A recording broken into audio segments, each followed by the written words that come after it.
So good evening, everybody.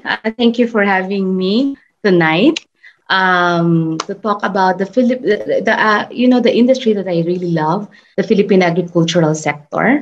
It's actually the sector na nag-attract talaga sa akin na bumalik ng Pilipinas and to contribute in whatever way I can through CHC AGRITECH, especially in particular for in terms of promoting organic agriculture. But anyway, let me just maybe start off, Sir Ryan, to by introducing myself. My name is Luis Hongko Kapor. I'm a consultant for partnerships with CHC AGRITECH. But before CHC AGRITECH, I was formerly a financial controller, or what you would call siguro in Philippine parlance, finance manager. And I was working for MNCs. I was based in Dubai. I covered Middle East and North Africa. And then later, when I transferred to Singapore, I covered Southeast Asia and Australia. So most of my career has been in finance. But before finance or financial controlling, I was a graduate of economics from UP Diliman. And then I took my MBA, specializing in finance dito sa Pilipinas din. And then I took another master's abroad. And now I'm gonna talk more about yung sa sector natin, sa agriculture sector, ang layo from economics to agriculture. But let's apply yung mga alam natin sa let's explore kung ano yung ekonomiya ng ating agriculture sector. Gaano ba yung estado niya ngayon? Maganda ba siya? Or medyo kailangan natin talaga siyang tulong? At kung kailangan niya ng tulong, paano ba tayo tutulong? Yun po yung ating topic for tonight. So let's go ahead. Get right into the presentation. So una-una, let's talk about yung Philippine agricultural economy. Ano nangyayari dito? So before siguro dyan, mag-zoom out muna tayo sa the whole economy ng Pilipinas. When we talk about economy, usually ang economists, they refer to something called GDP or gross domestic product. Ang ibig sabihin lang naman yan ng GDP is ano ba yung pinoproduce ng Pilipinas? Ano ba yung pinoproduce niya, whether it's a product, nagpo-produce ba tayo ng kape, ng what they call this thing, ng makinarya, robot, or service sa bangko, sa mga fast food chains, no? So those are called what you call services. And of course, sa agriculture sector in particular, which had been a very big or a huge part of the Philippine economy before. When we talk about the 1950s, for example, almost 50%, 40 to 50% ng ating buong ekonomiya, ng ating buong production sa Pilipinas ay nasa agriculture sector. So it was very large before. But of course, over time, lumiit siya ng lumiit. Kasi lumaki rin naman yung industriya or industry sector, yung mga factories, for example, no? At lumaki din yung services sector, yung let's say banking and finance sector, yung mga sa retail sector, yung sa mga malls, ganyan, no? So lumaki din yung mga ibang sectors. Pero ang agriculture sector, bumaba siya ng bumaba as a percentage of the total economy or the total production ng Philippines. So right now, as of 2019, mga 10% na lang yung agriculture sector natin natitira. Now, when we talk about naman sa subsectors ng agriculture sector, ano ba yung meron doon? No? You'll be very surprised. Palay or rice. Rice is 18. Sometimes it reaches mga around 22%. But it's very, very high. It's like 1/5 of the total agriculture economy is rice production. Then, of course, very recently, ngayon lang mga 2 years lang, the past 2 years, banana. Very big tayo sa Pilipinas sa production ng banana. And also, very large yung production natin when it comes to corn. So those are the more basic crops, no? Rice, corn, dun yun sila sa mga pinaka-basic na commodities. So corn right now is at 5%, but it used to be around 9%, just like banana. So kung minsan nag-ano lang dyan nag-shuffle.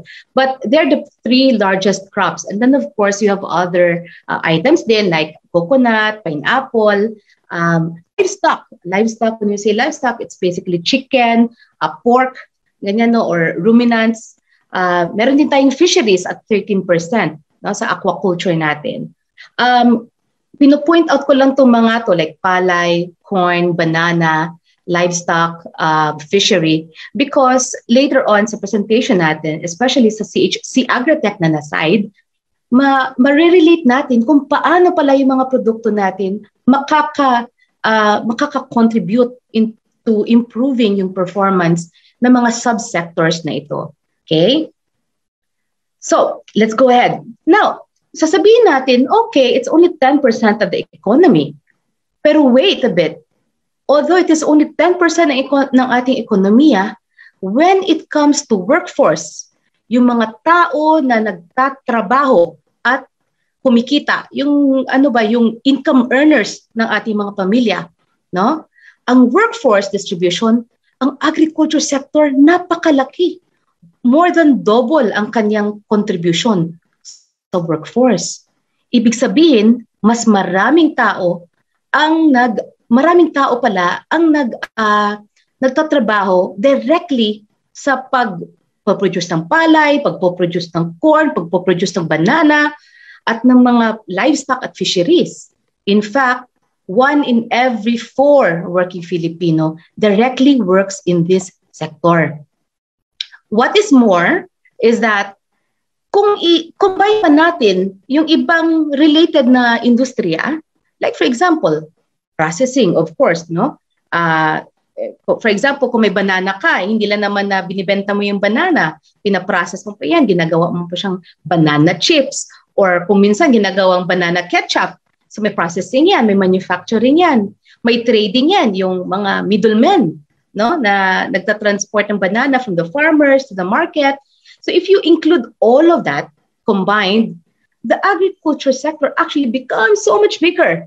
It will actually account around 40% ng entire economy and 2 of every 3 jobs. So yun po, napaka-importante ng ekonomiya, sa ekonomiya, ang agricultural sector natin. You could say, if you have a healthy agriculture sector, you would have relatively a healthy income para sa inyo, sa mas maraming workforce, and therefore you will have a healthier economy. So all these things, they really go together, and that's why agriculture sector is very, very important para sa overall health ng economy. Now, nasabi na natin, napaka-importante niyang sector, pero wait a bit.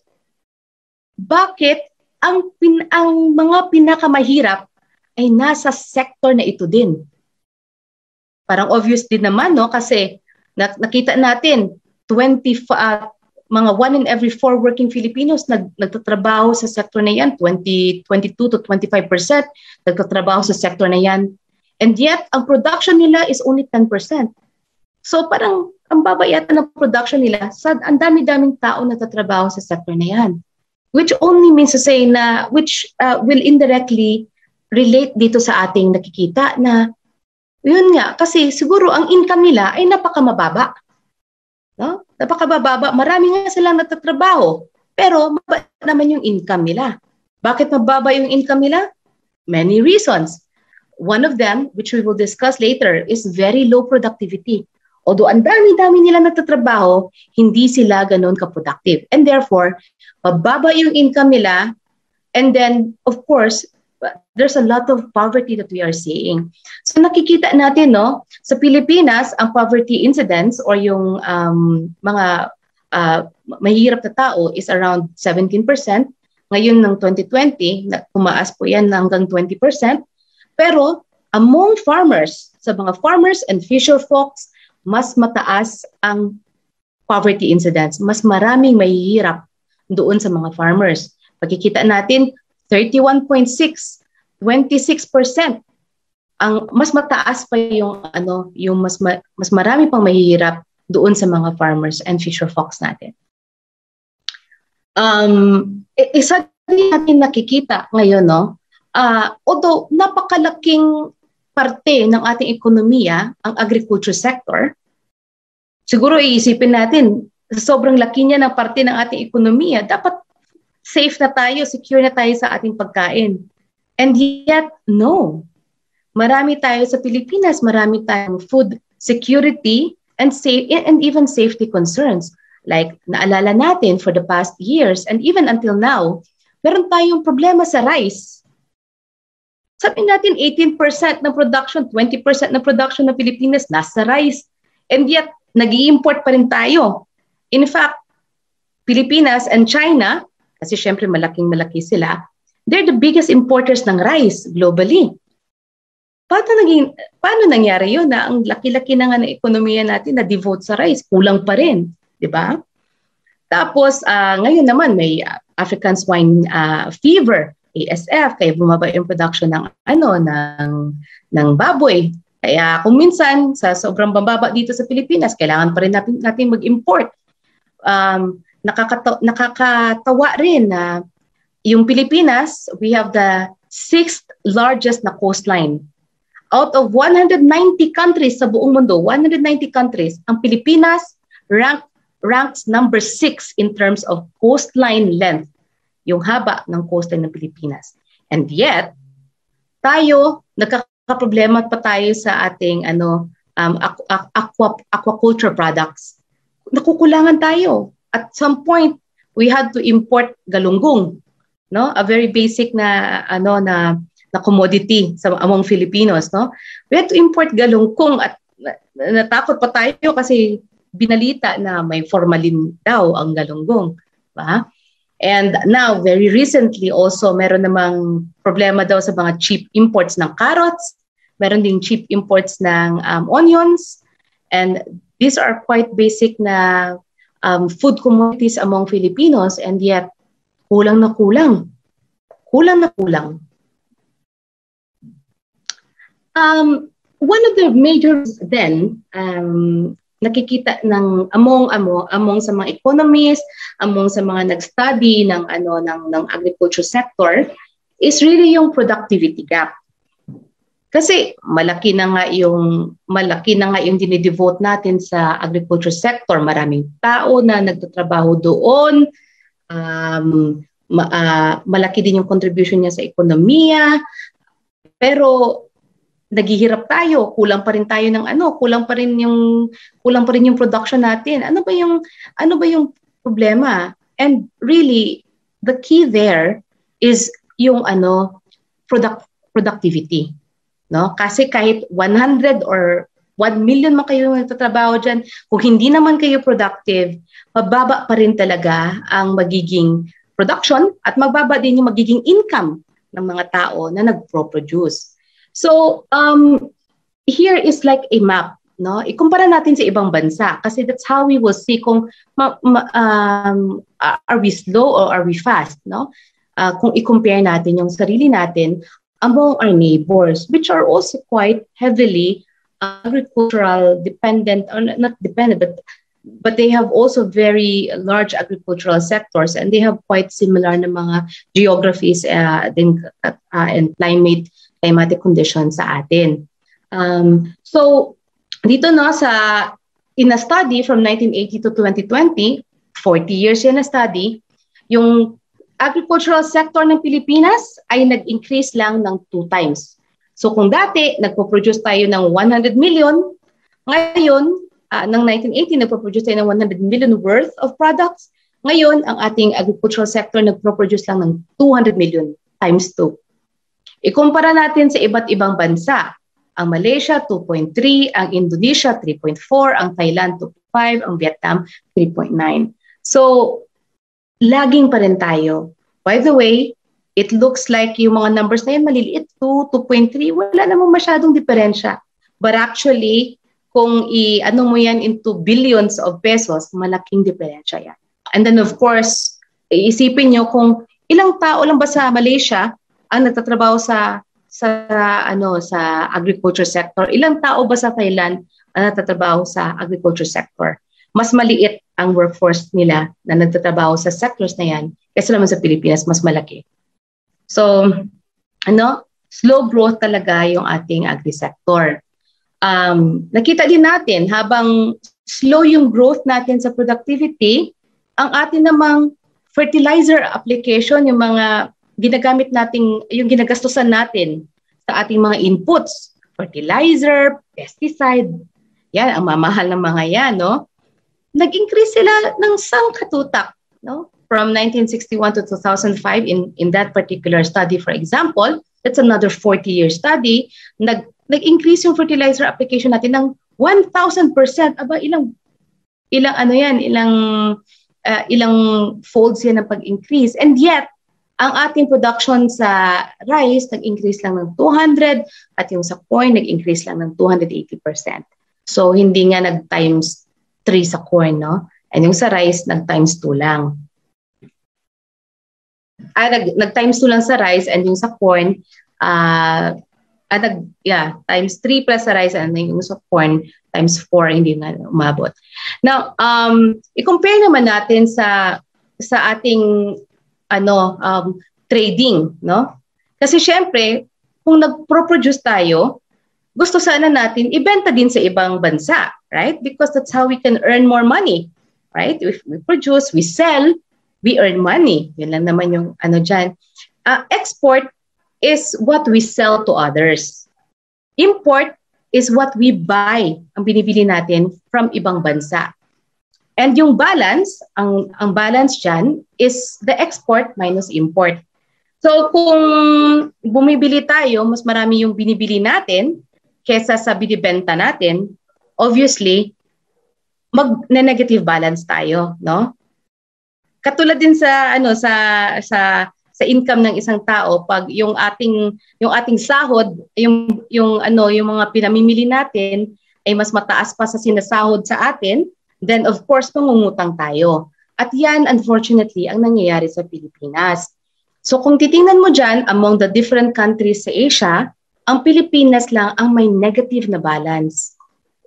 Ibig sabihin, ang Pilipinas lang ang kailangan magbili or buy, import more than what we sell or export. And that is consistent. At ang data dyan is 2016, pero kung titingnan mo yan mga year by year, for different years, even before that and after that, ganun po yung situation. Even when you look into 2019, so very recent po yung mga data natin, kita natin sa Malaysia, sa land-based agricultural exports, yung mga binibenta natin sa ibang bansa, Malaysia, Thailand, and Vietnam, ang export nila per hectare is $1,300. Sa atin, $400 lang per hectare. No? Even sa aqua-based exports, dapat ang Pilipinas nangunguna dito kasi we have the 6th longest coastline in the whole world. And yet, Vietnam, ang liit lang ng coastline ng Vietnam, 8 times po sa Philippines ang kanilang exports sa aquaculture. Ang Thailand, mataas din. Indonesia, 6 times ang export niya sa aquaculture kumpara sa Pilipinas. Although admittedly, Indonesia is much larger than Philippines, no? And has a much larger coastline kaysa sa Pilipinas. And yet, ang layo-layo kasi ng distansya natin. Here's another look on the productivity gap. Nakita natin kanina na yung rice, malaking part yan ng ating agri-sector, mga 18 to 20%. It's the largest commodity sa ating agri-sector. Ang ating productivity in terms of tonelada per hectare, no, is around 3.9 only. In fact, I checked for 2019 na data. Pareho lang, walang pagkakaiba kasi yung data nito is around 2014 pa. But even as recent as 2019, pareho pa rin po 3.9 tons per hectare on the average ang sa Pilipinas. Now, if you compare it with other countries, then Indonesia, ang layo niya, no? Malaysia is not really a big rice producing country. Hindi naman nila yan pinagtitingnan talaga. Thailand, more siya kasi sa mga low yield varieties like fragrant rice and mga glutinous rice. Japan and China, 6.5 tons per hectare. 6.5 tayo, 3.9. 3.9 tons lang per hectare, no? And well, on the flip side, you could say na ay pwede pala tayong mag-improve all the way to 6.5 tons per hectare or 6 tons per hectare. Ang laki pala ng room for improvement natin. So later, kung may mga farmers kayong while introducing products like CHC AGRITECH, for example, and we claim or we tell them that these products can actually help increase yung production, and then sasabihin nila, hindi kami naniniwala, then you can point out, look, sa ibang bansa, ang ganda-ganda ng kanilang productivity sa rice. Pwede rin natin yan maabot kasi nakikita natin sa ibang bansa like Vietnam. Makikita natin na almost pwede palang mag-increase yung productivity ng ating mga rice fields by as much by 50% or even more. Right? So corn is similar story. Mas malala pa nga sa corn, no? Ang Pilipinas 2.9 tons per hectare ang production niya. Yung sa Vietnam 4.4, yung sa Malaysia mataas na mataas 8 tons, hindi ko alam kung ano ginagawa nila. Indonesia 4.9. So pababa tayo when it comes to productivity, but on the flip side, malaki din ang room for improvement. No? And malaki yung opportunity na makukuha once we improve yung ating agri sector. So we look back again, no? We summarize a little bit. 1 in every 4 working Filipino works in agri sector. Malaking parte ng ating workforce nasa agri sector. And yet napaka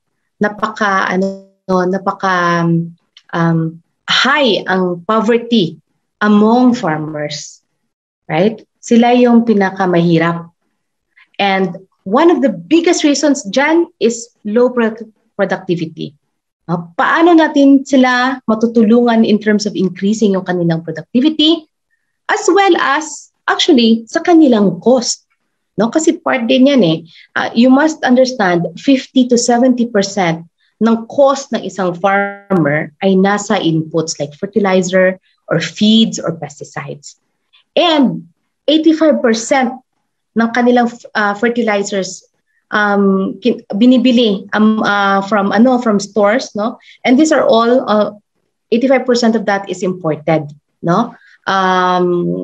So meron tayong a lot of dependence sa mga producers or sa mga suppliers from outside of the Philippines. So yun yung situation na kinakaharap ng ating mga farmers. So, like promise, let's go naman kung paano natin tutulungan. Kasi that's why we're here, right? We're here to help the farmers. At the same time, of course, hopefully, magiging source natin to ng ating livelihood in a sustainable way, right? Through organic agriculture, through promoting organic agriculture. But let's see kung paano natin to ma-solusyonan yung mga problema ng ating farmers. So sa CHC AGRITECH, we have 5 products. And yung 5 products na to, they really can address a lot of subsectors sa ating agri sector. We have MaxiGrow, or foliar fertilizer, for all sorts of plants and crops. We have our Farmer's Friend, which is ang soil conditioner natin, again, for almost all sorts of crops. We have yung probiotics natin for land-based na livestock. We also have for AquaLife, for aqua-based livestock. And then we have Activator, which is actually used quite a lot sa mga farms via land preparation or as a decomposer, even as a sort of a soil conditioner to together with Farmer's Friend. It can also be used sa mga livestock para pampawala baho at langaw or sa aquaculture, no, mga ponds para ma-disinfect yung ponds and ma-condition yung soil underneath the water. So has a lot of application yung Activator. But on the whole, yung product advantages natin, ito yung ating benefits na dapat i-promise sa mga farmers. Okay? One, kailangan ang products natin makaboost ng kanilang productivity. Kasi kung hindi natin masabi with a straight face na, yes, ang product namin makaka-increase ng production ng inyong palay from 50 sacks per hectare per hectare into 100 sacks per hectare or 80 sacks per hectare. Kung hindi natin yun masabi to the farmer with a straight face, usually ang farmer, they would not even, listen anymore sa atin. But thankfully, sa ating mga experiences, our products have been very, very helpful sa ating mga kliyente, sa ating mga farmer na mga tinutulungan. So, boost yung production, also, i-cut ang kanilang cost. Also, our products are very, very fast-acting. In fact, for activator, you're talking of seconds para makita ang effect yung effect ng activator. Our products are highly concentrated. Usually 1 kilogram is to be applied to 1 hectare. So it's very concentrated and very economical at that. Another advantage talaga sa product natin is that they're very easy and convenient to use. No? Basically, ang gagawin natin is that lang sa tubig, isoak lang sa water, overnight, pabayaan lang yan dyan, and then the next morning, apply the product. That's just how we use the product. And big plus na yan, big factor na yan, na organic yung product natin, very safe and very earth-friendly. No? Usually, when I talk with farmers, I would usually emphasize more yung increasing productivity or increasing yung harvest and also cutting down costs, because those are the things really that concern farmers. But of course, hindi rin natin babawasan yung importansya na yung products natin are actually organic and earth-friendly. And safe para sa farmer and safe para sa customers ng farmers. So, let's just very quickly sa product natin, Farmer's Friend, Soil Conditioner, MaxiGrow, foliar fertilizer. And punta naman tayo sa isang example, no? Because sabi ko nga kanina, ang pinaka-foremost talaga na consideration ng isang farmer is paano ito makakatulong sa akin? Paano ba ako kikita ng mas malaki kung gagamitin ko yung product mo? Yun talaga ang dapat nating ma-answer. So, I have prepared here a few examples of how our products have helped the farmers. And in fact, calculated kung magkano ang increase talaga sa kanilang net income. At the end of the day, yun na naman talaga ang pinaka-importante sa kanila. So in the case, for example, of this client sa Bukidnon, before, he was only harvesting 110 sacks of rice maximum, and his cost was 50,000 pesos because he was also using some chemical fertilizers and some pesticides. But now, after using yung ating product, nag-increase yung kaniyang production. From 110, naging 168 kasako ng rice per hectare. And even his cost was cut down to around 30,000 pesos per hectare. So, what does it mean para sa kanya? So, let's just take this example para mag-compute lang tayo ng kahit konti. His revenue before was 88,000, 110 sacks times 800 per sack. Ganyan usually yung cost, yung bentahan. The cost was 50,000, and then his net income was 38,000 per hectare per cropping. Pero once he began using CHC AGRITECH, he was able to increase his production to 168 sacks. So ang net income niya nag-increase from 38,000 all the way to 104,000 pesos per hectare. So you could see, grabe pala yung impact the moment na ma-increase mo yung productivity ng isang farmer. No? In his case, nag-increase yung income niya by 66,000 per hectare per cropping. Now you could just imagine 66,000 per hectare per cropping. What if he has 10 hectares or 5 hectares, right? So that's 60,000 times 5, that's 300,000 pesos per cropping. No? So malaki ang magiging impact sa kanyang kabuhayan at kanyang way of life and way of yung quality of life niya kung matutulungan natin siyang mag-increase ng kanyang productivity. No? So here are other examples. No? Like for example, sa Pangasinan, it was able to increase from 50 sacks to 71 sacks.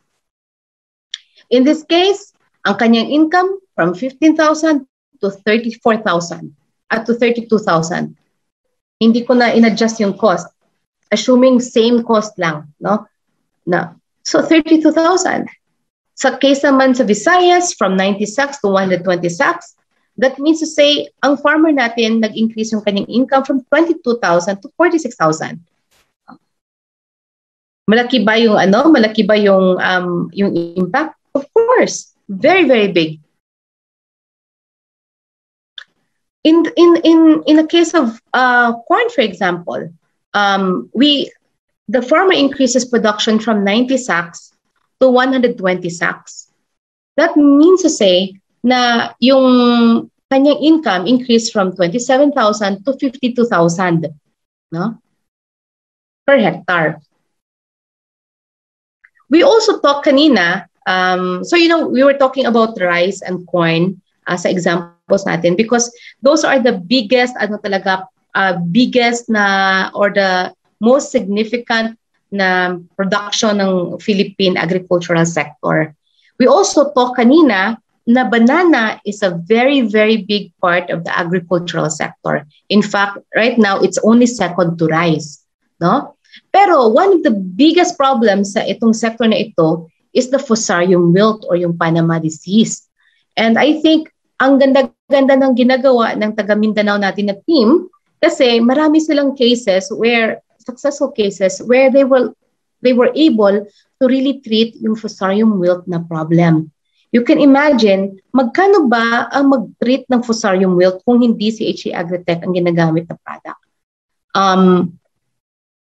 Well, I don't know kung tama pa rin to, but when I was talking with one agriculturist, they said na dapat ang gagastusin para lang to treat Panama disease is 300,000 per hectare.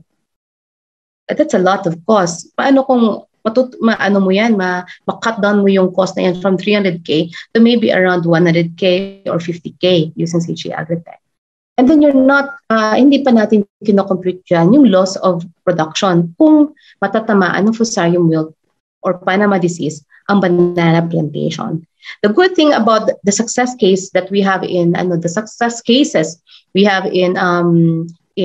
Davao is that once you apply CHC AGRITECH sa mga Panama-hit na areas, napipigilan niya ang pag-spread ng disease. Nako-confine lang yung Panama disease doon sa may problema na existing.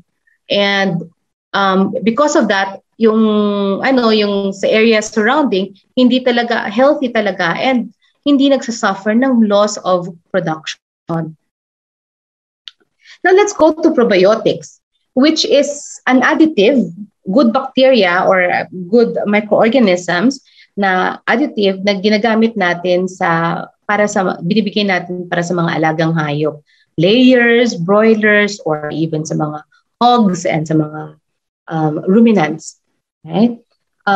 Faster ang growth ng ating mga alagang hayop, stronger yung kanilang immunity, hindi sila sakitin, and therefore lesser ang chances na mamamatay sila sa sakit.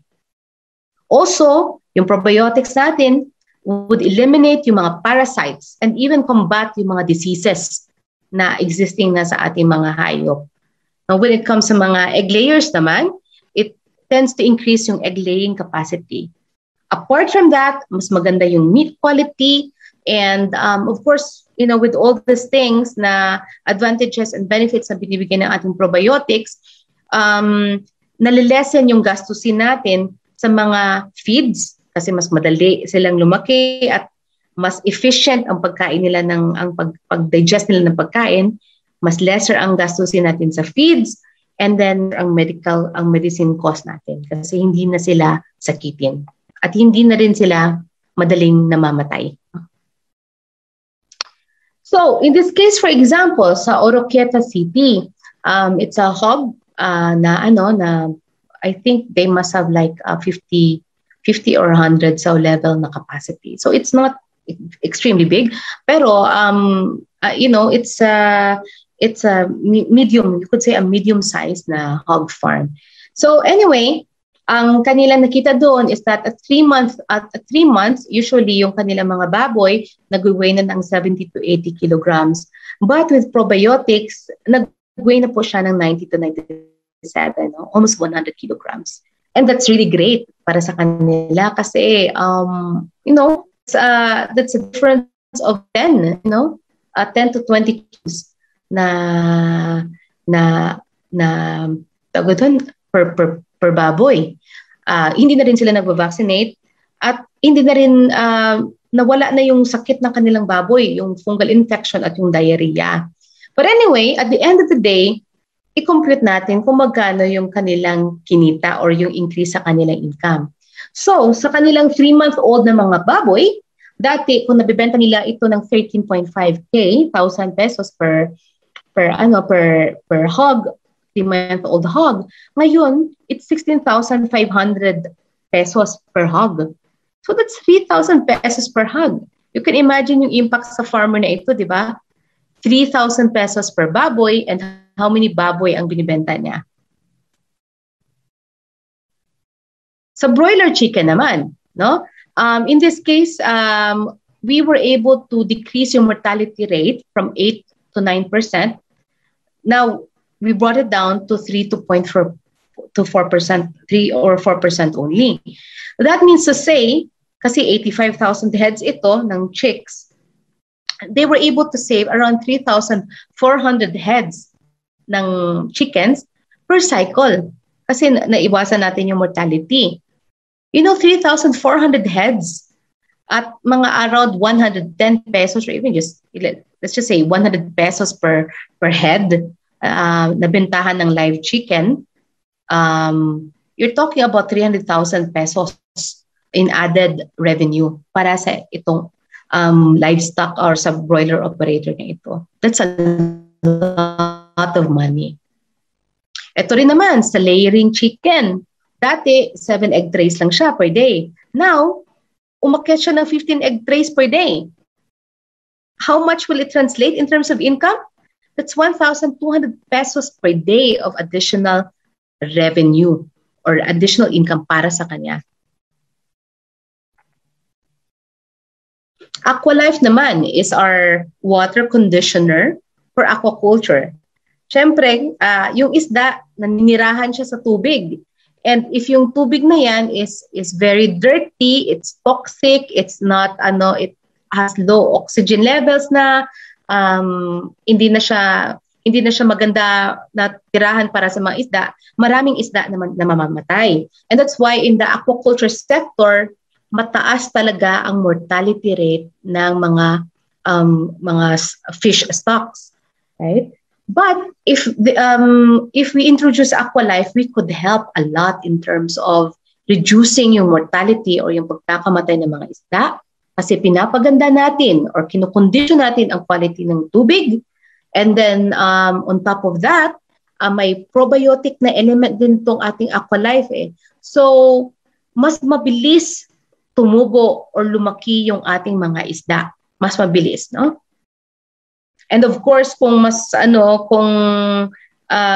ginagamitan natin yung ng Aqualife and then na-reach na natin yung target weight ng ating mga isda in 2 months or 2.5 months instead of 3 months, makakasave tayo ng feeding cost for 2 weeks or 1 month, right?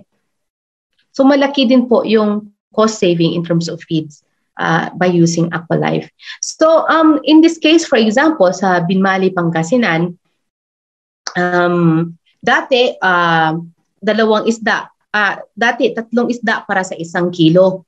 Ngayon, 2 isda na lang para sa 1 kilo. Lumaki po yung isda, no? Naging mas mabigat yung isda. Even at the same period of time lang, even with the same period of time lang sa sa production nila. And mortality, they were able to bring it down to a very, very low level. Almost close to none. Here's another example sa isang very successful case natin sa Sibugay, Zamboanga. In this case, this trial was conducted together with BFAR. So there's an independent party na nag-observe ng ating trial. And it was certified in that trial na nag-double ang production ng kanilang fish pond. And that's a lot. When you double a production, it means to say it's double the revenue, and normally it's double the net income. No? That's a huge help para sa ating farmer. And makikita natin why the production doubled. Apart from lesser ang namatay, mas bumigat ang timbang ng bawat bangus. No, dati 3 pieces per kilogram, ngayon naging 2 pieces na lang siya per kilogram. So mas malaki, mas mabigat yung kanyang timbang, and then lesser pa yung mortality. Kaya dumoble yung production nila sa kanilang fish pond. Now, activator is also one of those, actually, this is my favorite product talaga because it has that instant effect, especially when it comes to odor elimination. For other products, I would have to wait a little bit before I could demonstrate the result, although the results are very successful. But with activator, I could demonstrate the product, and then in 30 seconds, makikita na yung resulta. Well, 30 seconds or a few minutes in case of landfills, for example, kasi mas malaki yung problema sa landfills. But activator has a lot of applications when it comes, especially sa mga livestock, no? Like yung sa mga babuyan and yung sa mga poultry. Babuyan para pampawala baho, kasi palagi silang nirereklamo sa baho. And then when it comes naman sa mga poultry, pampawala ng langaw or manage or prevent ang proliferation ng flies. Kasi normally, nirereklamo din yung mga poultry operators dahil sa matinding problema sa langaw. So in this case, for example, meron tayong malaking operator sa Ozamis and 5,000 hog capacity. So it's a huge na facility, huge enterprise. And ang problema nila is almost pinapasara na sila. Kasi, syempre, mabaho-mabaho.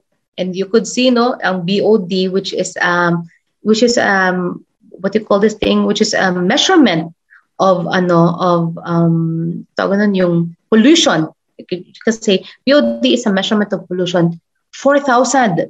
Normally, dapat ang safe niyan is only 200. Pero ito, lampas-lampas na, 4,000 na, no, ang pollution. So, anong gagawin, di ba? Mabaho, polluted, nireklamo tuloy ng mga kanilang mga neighbors. So, syempre, they were at risk of being closed down. But after using the product, wala nang baho, na-eliminate yung problema, and therefore they were able to save the plant or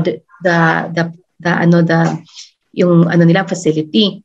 And you can imagine, no, kung gaanong kalaking tulong yan sa isang negosyante na hindi na sila pinapa-close down. Kasi ang mahal-mahal po ng magpagawa ng isang facility na katulad nito. Napakamahal po, millions of pesos ang gagastusin. Ganon din po, no, sa isang contract grower sa Tarlac na dati nagka-problema sa infestation ng langaw, and now wala ng langaw. And with that, safe po yung ating farm na hindi po sila mapapasara. At hindi mo sila marireklamo, hindi rin sila mapapasara. And wala nang sakit ng ulo, and save yung how many millions of pesos to relocate yung kanilang mga poultry farms. So that's it, no, sa CHC AGRITECH. What I really wanted to showcase here is that yung products na can help farmers improve yung productivity nila, cut yung kanilang cost, and when you do both, increase productivity and cut costs, then you increase their income and improve their quality of life.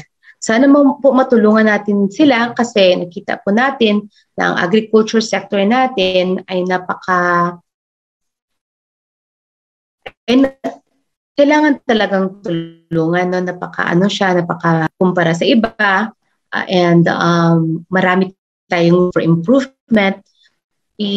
Let's help yung farmers realize yung higher potential to improve yung production nila and kanilang incomes, right? So that's it. Yung sa ating presentation, and I don't know kung there are questions that I could entertain, but dependent na lang sa Sir Ryan and Sir John, because I think this is live streamed and not in Zoom. Sir Ryan or Sir John? Yes po, ma'am. Yeah. So that's the presentation, but I don't know if I could entertain any question because nasa Facebook Live. Opo, nasa Facebook po. Okay naman po, ma'am, kung ano po. Yeah. Sige, ma'am, kung may last word ka po sa mga viewers natin, ma'am. Okay. None really. I just really wanted to highlight na sa CHC AGRITECH, tayo po ay nasa isang napaka magandang mission para tulungan yung ating agriculture sector na right now is suffering a lot, and yung mga farmers natin consequently are also suffering a lot. Tulong-tulong po tayo. Tulong-tulong po tayo sa pag-address ng kanilang mga problema. And sana po ay maging successful kayo when you interact with the farmers and with the proper authorities sa let's say sa mga ATI, mga ganyan, mga LGUs, so you could convince them better using some of this information that you were able to gather today from my presentation. So that's just it, Sir Ryan. Otherwise, maraming salamat talaga again for having me here. And then viewers, especially those who know me, they can just really contact me. I could give them a copy of the slides and even explain some more if they need further explanations. Thank you po, Ma'am Louise. Thank you po. Sir Ryan. Hello po. Thank you, ma'am. Thank you very much. Have a good day or have a good night, everybody. Bye-bye.